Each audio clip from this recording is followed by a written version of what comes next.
Petit Contrôle, c'est une société de contrôle en remontée mécanique exclusivement, qui est agréée par le ministère des Transports pour faire les vérifications sur les téléportés, enfin tout ce qui est télésièges, télécabines, téléphériques, funiculaires.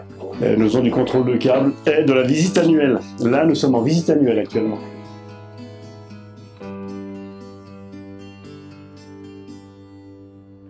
Alors j'utilise pour deux activités essentielles. Donc la visite annuelle pour faire de la mesure de vitesse, mesure de courant moteur et position de frein ou mesure de pression, ça arrive aussi. Ça c'est la partie visite annuelle, et la partie contrôle de câble qui est l'application de la loi de Lenz où je mesure des faibles tensions, mais par contre à des fréquences un peu plus élevées aux alentours de 1, 2 ou 3 kHz sur des grandes distances. Donc on peut faire, ça peut durer une demi-heure, voire une heure d'enregistrement, suivant la longueur du câble qui est contrôlé.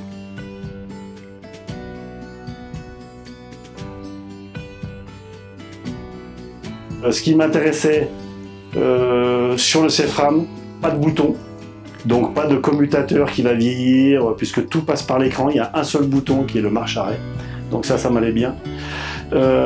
Grosse autonomie de batterie, donc les 9 heures je les ai testés, puisqu'il me faut de l'autonomie. Ça c'est les deux gros points forts, y compris, et le dernier point fort, il me fallait une possibilité d'enregistrer à des fréquences élevées. Donc quelquefois j'enregistre sur du mégahertz, sur le maximum d'échantillonnage du CFRAM. Voilà, donc, et puis grosse capacité de stockage aussi, par rapport aux 28 Go de SSD, là, moi ça me va bien aussi. Donc j'ai pu la tester dans toutes les conditions, il y a de la fiabilité, il m'a jamais planté. J'ai travaillé jusqu'à -19 sur un pylône, à -19 degrés, l'écran marche encore et on enregistre encore.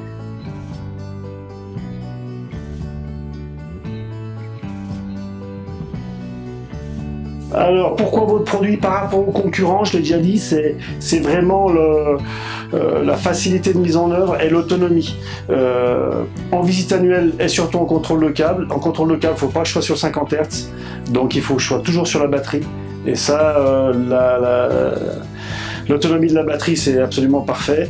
Et il y a souvent en visite annuelle ou dans les cabanes, on n'a pas un super 50 Hz, ou on n'a pas de prise de courant dédiée. Donc moi, la batterie, dans tous les cas, je suis autonome. Donc ça, c'est un point crucial.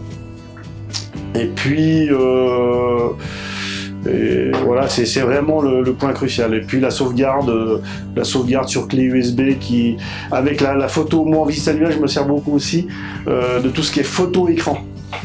Du coup, pour transférer sur du document Word, c'est hyper rapide, c'est top. Et on sauvegarde les enregistrements à la fois sur USB et puis les enregistrements ils sont dans le dur sur le CFRAM que j'ai d'année en année. Donc là je suis en 2021, mais je peux avoir les enregistrements de 2020, 2019 que je sauvegarde, qui restent dans la boîte.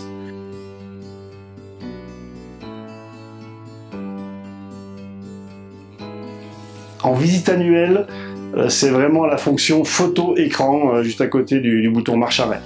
Ça c'est systématique puisque ça valide. Quand je valide un essai, on voit avec les intervenants, ça vous va, on est valide, je fais la photo, ça veut dire que l'essai est validé, il est dans le marbre. Et c'est plus modifiable, pour moi c'est une photo qui sera sur le rapport. Il n'y a pas de retouche, exactement, il y a la date dessus, il y a l'heure, il y a le type d'essai, c'est parfait. Ça c'est la fonctionnalité la plus utilisée, qui me plaît le mieux. C'est une des raisons pour laquelle j'ai acheté CFRAM. C'est la facilité pour l'intégrer dans un document Word.